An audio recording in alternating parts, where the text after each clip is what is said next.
Through this door, past many friends of the FFA, we talk about tracking disease. We've got market information and so much more. Crew, you know the next part. Let's ranch it up. Good day, everyone, and thanks for riding with us as we ranch it up. I'm Jeff Tigger Erhardt. Tigger. And I'm Rebecca Wanner, a.k.a. Bec. Bec. A big thank you to our Ranch It Up lineup, Westway Feed Products, Cattleman U and Cattleman U Live, Neogen, Allied Genetic Resources, LivestockMarket.com, the Miles City Buck and Horse Sale, RFD TV, the Cowboy Channel, and Wrangler. We did a thing. We got off the place, and he wasn't dragging me to another bull sale. Amen.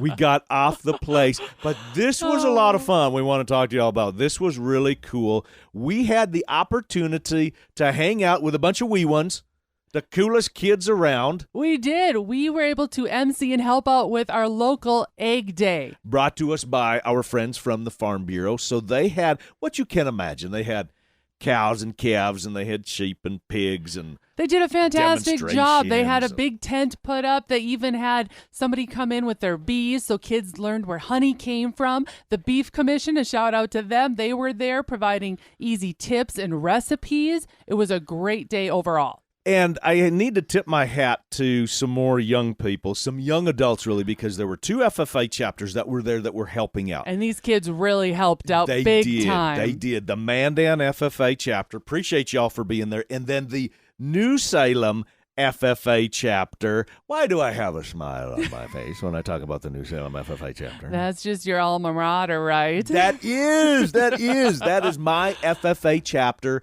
This is amazing, and this is why I wanted to visit with a few of the kids. The New Salem chapter is one of the most active chapters, not only in the region, but in the country. Okay, that's impressive. Very, I very, can very see highly- why you're excited about this. But moreover, I'm excited because it's the cool thing now to be an FFA. It's That's the cool true. thing. I couldn't get over how many kids were there to help and volunteer. Yeah. And these kids, It's it the didn't cool matter if they were growing up, if they were raised in town or on farms or ranches. Absolutely. All hands on deck. Absolutely. And so I need to say, I tell you what, we're tipping our hat to advisor Sean Faring, who has done an amazing job in New Salem to grow this chapter. So I wanted to hear from just a few of their officer team that we had the opportunity just to visit with for a little bit, to take them off duty and talk with us about the how and the why that they're involved with FFA, how they got into it, and what they're thinking. So first is President Grace O'Lean. Well, I've always been a part of agriculture growing up, and I've heard about FFA, and my advisor, Mr. Faring, he really pushed for it, and I wasn't super sure at first, but I've grown to love it, and I think it's a great part of my life. That's definitely built a lot of leadership skills with me. So all the older classmen, they're really reaching out to the younger kids and getting them involved in this, and I think that all of them enjoyed it a lot. Being involved in a lot of competitions, like myself and all of my officers with me here, we're all super involved, and we love what we do. Notice that Grace, in addition to all the kids, they talked about Mr. Faring. Yes, in the and I kept highest hearing regards. his name dropped all day. The highest regards and the utmost respect. This is Secretary Carrie Thompson. We have an amazing advisor, Mr. Faring.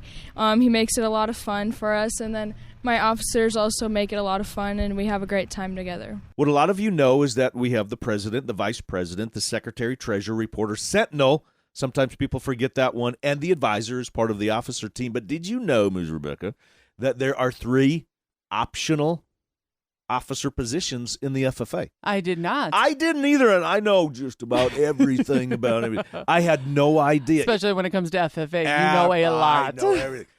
The parliamentarian, I did not know that was an officer position. The historian, I did not know that was an officer position.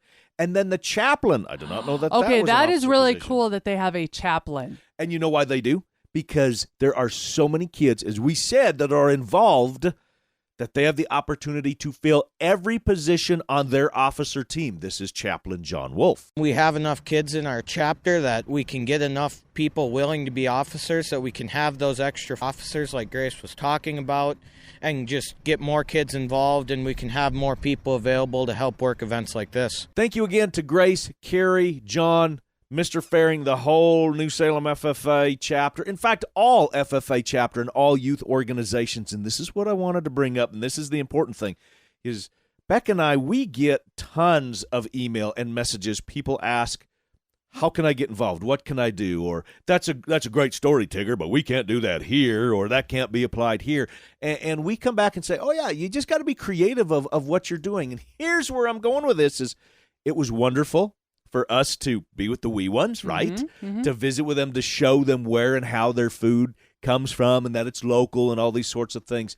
But all of the moms and dads and all of the teachers that were there, they got to see those 2 FFA chapters being very professional and very courteous, got to see all of us volunteers, farmers and ranchers and professionals all trying to help them and educate the kids. Yes. I tell you what, that makes a difference when there is voting to be done on different measures and when we're talking about weather anomalies and how they affect farmers and ranchers. So there is another way of how everybody can get involved a time or two in things going on right in your own community. Cow Country News, the cow stuff. Wrapping up from the newsroom, recapping 2 hearings on the Cattle Price Discovery and Transparency Act that were held at the end of April. First in the Senate Ag Committee and then in the hearing with the House of Representatives Ag Committee on allegations that the Big Four packers have been price fixing. During the House hearing, legislators heard testimony in reference to the Cattle Price Discovery and Transparency Act and the Meat and Poultry Special Investigator Act of 2022. CEOs of the Big Four packers, Cargill, JBS, National Beef, and Tyson Foods, were available to be questioned during the House hearing. Chairman David Scott placed the 4 under oath and asked them direct questions about potential market manipulation, noting the 4 meatpacking companies are making record profits. The 4 companies reported $15 billion in profits last year.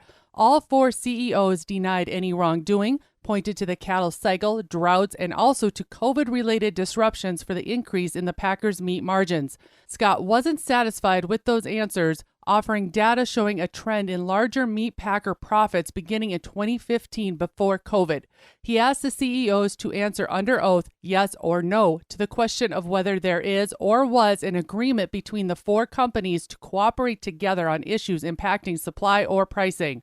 3 of the 4 men answered no, while the 4th answered, not to my knowledge. Unfortunately, I think this is resulting in another stalemate. At least there's pressure that's being put on the Big Four, but still a stalemate, which is why we are here coming up in the next few weeks. We're having a special 3-part series hearing from NCBA, USCA, and RCAF. They each get the same amount of time telling us what needs to change in this cattle business, in cattle marketing. What do we need to see going forward? Which, by the way, if you do have questions that you would like me to ask any of these organizations or a specific issue that you would like them to cover, fire me an email and I will pass those along, of course, ranchitupshow@gmail.com. You can DM me and PM me and all that sort of thing via social media, and you can call and text 24/7, 707-726-2420. Stick around, y'all. We've got a lot more of the Ranch It Up radio show. It's coming up right after this. We've talked about Cattleman U before. It's for farmers, ranchers, and beef producers who are hungry for learning, community, and business development. Just head to cattlemanUlive.com to get your membership and use promo code RANCH for a 10% discount during the month of May. Tickets are on sale now for Cattleman U Live this September 16th through the 18th in Grand Island, Nebraska. We will be there. Cattleman U memberships and tickets on sale now through May 31st at cattlemanulive.com. Spring has sprung, and I know you have everything going through your mind from calving to spring planting. Are we going to get enough rain? Are we going to have enough hay? I understand this. But remember, it's not too late to add Allied Genetic Resources genetics into your bull battery. Now, spring may be here, but bull buying season is far from over. There's still lots of Allied sales one can attend.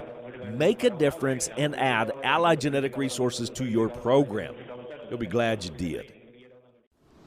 We've had just about everything thrown at us, from blizzards to rainstorms to heat and the drought already. Makes it tough to be in the cow business, so make life a bit easier with liquid feed and tub supplements from Westway Feed Products, all designed to complement your forages. It's upcycling and efficiency. At Westway Feed Products, we create cow herd efficiency one lick at a time.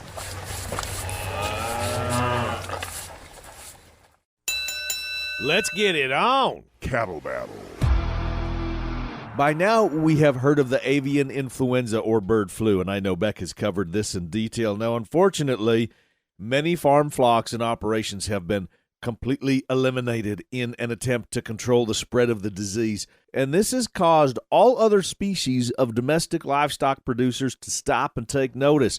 Those of us in the beef business, this is no exception. In fact, it's not far from reality. The questions are always being raised. What would happen if something like that got into our cow herds? What would we do? How would we stop it? How would we trace it? How would we track it? Well, let's talk about that very thing, which is so very timely, disease traceability. Ken Greiner joins us today. He is the past president of the Florida Cattlemen's Association and is currently chairman of the board for U.S. Cattle Trace. Ken, thanks so much for joining us. I want to start here in our conversation of RFID and readers and facilities and technology and putting tracking tags in cattle. Let's start here. Why are you so ardently passionate about the topic of disease traceability? Well, that's a softball, and that's an easy one, Tigger. I'm old. I got a lot of wrinkles and not much hair, and so when you live through BSE, that kind of opened my eyes and exposed me and my pocketbook to, we could have problems here. But I was like everybody else. We're geographically isolated a little bit here in the United States, so we think those things are not very close to us. But if you look at what's going on with the poultry business, or you look at swine flu in the Western Hemisphere for the first time in 40 years, you realize all of a sudden we're not that isolated and it's coming. So what really got me over the edge, we're all kind of coin operated, I figure, and when the Japanese market was willing to pay $70 a head premium for agent source, we started doing that because I'm not real intelligent, not real quick, but I can tell the difference in $70 and $3. Mm-hmm.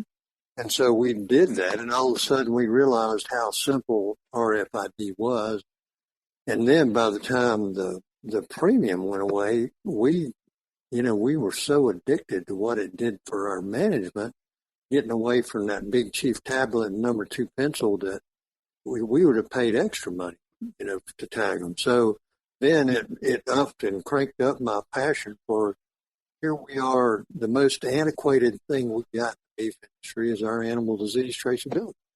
And that to me, it's just, I can't let go of it. It drives me nuts.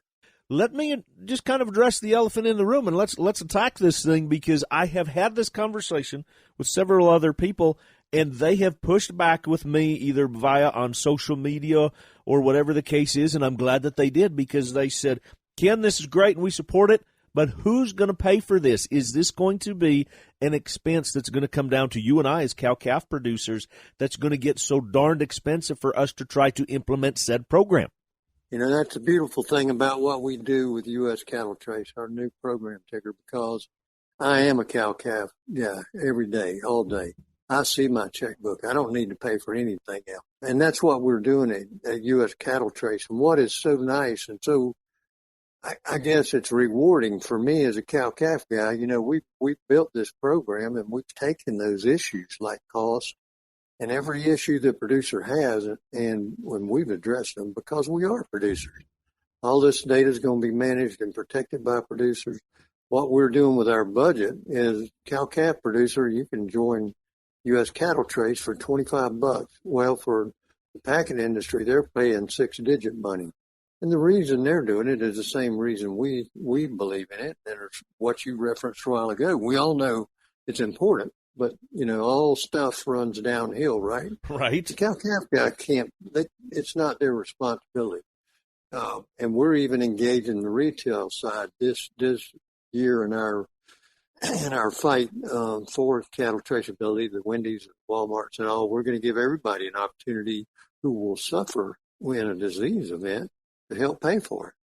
Now, with U.S. Cattle Trace, what we do is take that investment in U.S. Cattle Trace and we reinvest it in the producers and in the facilities that need readers, and that's our role. We're going to take the cost away from producers, and we're going to put tags in ears and readers in facilities, and we're going to take the money that we take in as a budget and reduce the cost of tags to the producer. So we're letting the other segments pay their part. So obviously we got to build that budget more and more, but already today you can go on our website and as a member, you can get 20% discounts on any tag. And we got some really interesting things, but we understand that's our job. The producer, like me, who are too cheap, even though it's kind of like fire insurance on your house. You know, none of us believe our house is going to burn up tomorrow, but we all got fire insurance. Right. The same thing, you know, this is what we're doing. We're not going to stop disease by putting a tag in its ear, but we can change the dynamics of being able to respond accurately and quickly and rapidly get and maybe just regionalize the problem. So we're excited about that. And like I said, we're cow-calf guys. We got the same checkbook everybody else does. We know where the problems are. Balance of zero, like all of us. Yeah, exactly. Yeah. I know this question gets thrown at you, and I'm going to do the same thing, Mr. Ken. Producers will say, this is great, but I'm not comfortable having that information in a database. You've heard that many times, and I'm going to throw that question to you because there are producers that say, gosh, Ken, I'm not comfortable having all of this information out there for someone to access. I get it. Again, we're all a little bit, you know, I'm from the government. I'm here to help you. Nobody wants to hear that. You're going to run backwards like Michael Jackson. But the reality is we know that, and we're producers, and we only collect 4 points of data. That's the ID number, the date, time, the location, because what we're creating is contact tracing. When your health official's got a problem, they got foot and mouth showing up in Florida. What they want to know is where that animal's been. USDA, of course, wants more of a bookend, you know, approach to where it goes back to your prim ID and birth. But I understand that reluctance, and that's not what we're after. We're just 4 points of data. Doesn't include anybody's name. It's just going to tell everywhere that animal's been and what other, you know, then it can be developed what animals it's been in contact with. Now, we've got a disease matrix set up, and we're just not going to release that casually. We're going to protect it because we're producers. It's our own data. So what has been the response thus far? It's been good, been really good. We've only been in existence a very short time, and we started with that same checkbook as producers always have. We didn't have any money, so we built the infrastructure. The segments have responded. We've got, you know, a good budget, good support, and that's what we've been working on. Right now, we're hopefully going to be able to depend on the U.S. Cattlemen's Association, NCBA, Farm Bureau. We need all, you know, Tigger, we need everybody to help understand and be our voice out there preaching the gospel of here's why we need to do this and here's how. We're doing our part, but we want to be as conservative as we can because we feel like that budget is there to reinvest in those producers and in the facilities, building the infrastructure. We've got to have the voice of the industry step up and say, hey, this is our chance to actually do something. We can do it, and we can do it as producers instead of waiting until we have a disease event and Big Brother saying, you got it, and this is how it's going to look. We got a chance to build something that's designed by producers for our producers. The next step is a disease event, and it's going to be too late. You know, regardless, everybody out there can participate in animal disease traceability today if they don't do anything but put a tag in an ear, a radio frequency identification tag. The rest will take care of itself. Ken Greiner with U.S. Cattle Trace. I appreciate the time very, very much. Thank you, sir. Now, to learn more and to ask questions, and I encourage you all to do so, just head to uscattletrace.org for contact information. Now, up next, Kirk, the numbers and some last-minute nuggets of info when we come back. Every week we hear from one of our great partners with updates, info, schedules, reports, and everything in between when it comes to buying and selling livestock and hay online and private treaty. Livestockmarket.com. On Facebook, too. What is one of your favorite times of year? And it's right around the corner. Easy. Branding season. I love branding season. Crew, it doesn't matter if you're selling commercial heifer calves come fall or bulls next spring. Branding season is the time to take samples for genetic testing. Get enrolled in Igenity Branded or Igenity Beef. add value to those feeder cattle, add value to your breeding cattle through genetic evaluation tools from, you guessed it, Neogen. Cattleman U is an educational platform that promotes growth, expert knowledge, and producer improvement for the cattle industry. Memberships are now open, so head to cattlemanulive.com and use promo code RANCH for a 10% discount. Tigger and Bec approved. Want to add just a little bit of spice to your event, your customer appreciation supper, your banquet, your meeting? Oh, yeah. Well, bring in us, Bec and I, as your keynote speakers, hosts, MCs, a host couple. We'll make them laugh, even cry tears of joy. Call us today. I've been thinking about you all night. Crown Royal Kickoff Concert featuring Reckless Kelly at Miles City Bucking Horse Sale May 19th. You don't want to miss this live concert with guests Mickey and the Motor Cars. Go to buckinghorsesale.com to get your tickets.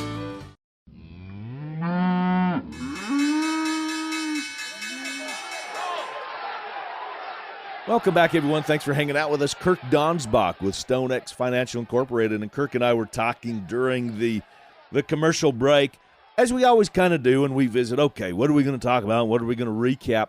Well, we're moving into, as we were visiting, we're moving into breeding season, into branding season, planting season for a lot of people. So, Kirk, is when we have this report, which is what it is, which is no big reports, no big movements. Maybe that's a good thing. I'd say it's definitely a good thing when you're trading Northern Cash at 145 to 147 and there's no news about it changing. I think solid 145 to 47 is awful good news. It's just all right. So what do the rest of the numbers look like? Are they as nice? Are they as attractive per se? So Tigger, as of Friday, May 6th, May feeders closed at 159.10. That's down 252.5 on the week, with the CME feeder index trading 155.51. And talk about no news. That's basically steady for, it seems like about 6 weeks in a row.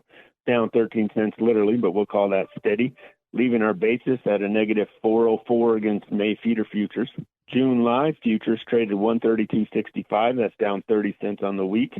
I already mentioned the cash traded 140 to 41 in the south and 45 to 47 in the north. That's steady, with the 5 area average at 143.43. So if we compare that average against futures, that leaves our basis at a positive $10.68 against June futures. Just so our listeners know, typically May cash carries about a $5 premium to June futures. Choice boxes closed at 254.44. That's down 634. And kind of an interesting note, we've been talking Packer levers for a long, long time. Our listeners probably have noticed that our box prices have trended lower for about 3 weeks now. Kind of an estimate of Packer profits are $150 a head, which is a gosh awful plenty, but way less than the $600-700 we were talking about before. So we got Packer profits trending lower and cash holding steady. I think that's a clear indication that leverage is very much swinging back to the feedlot. To wrap this up, May corn traded $7.92. That's down 26 cents on the week. And a note to listeners, we got a May 12th WASDE report. That's a supply and demand report. It'll be interesting what the USDA comes out with corn supply.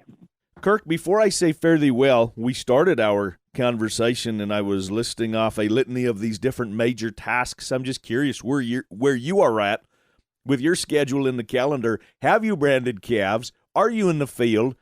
How is breeding season going? Or am I just kind of rubbing salt in the wound where you're saying, Tigger, I still got to do all this stuff?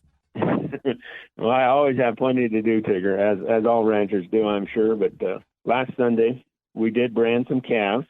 Unfortunately, I have to meet with the DNRC lady to talk about a shallow well. Uh-oh. Our grass is looking fairly good now with the rains, but our drinking water is a very serious issue. Uh-oh. So that's the one problem we're trying to resolve right now.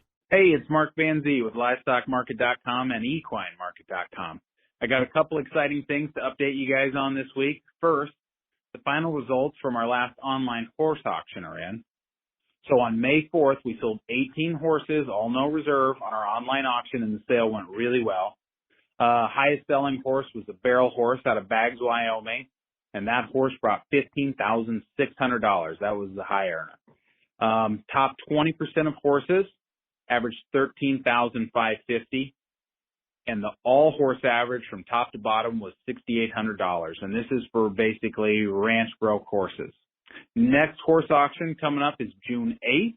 Now coming up this Wednesday, May 18th, we have some cattle selling on the online auction that you're going to want to know about. 80 head of black and black baldy and a few Angus Plus fall bred cows from Circle D Ranch down in Texas. Now these girls are fancy. They're all 3 to 6 year olds. They'll be preg checked, revaccinated, and dewormed before they ship. They're broke into two 40 head lots, so it's your choice. You can take 40 head or you can take all 80. All these girls open up at just $100 a head, no reserve, and they will sell to the highest bidder. So check them out today on livestockmarket.com or auctiontime.com. Thanks, guys. You are literally online bidding as we speak, aren't you? Yep. How did I know? Livestockmarket.com. Now that's going to wrap it up for today. A big thanks from our crew to yours.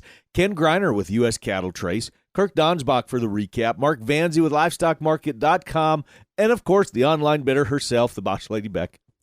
Thank you to the Ranch It Up lineup, Westway Feed Products, Cattleman U and Cattleman U Live, Neogen, Allied Genetic Resources, LivestockMarket.com, the Miles City Bucking Horse Sale, RFD TV, the Cowboy Channel, and Wrangler. So glad y'all came with us one more time as we Ranch It Up. Be sure to like and follow us on Facebook at Ranch It Up Show, our email, ranchitupshow@gmail.com, and call and text us 24/7 at 707-726-2420. Spread the good word and join us again next time where it's always Tigger approved.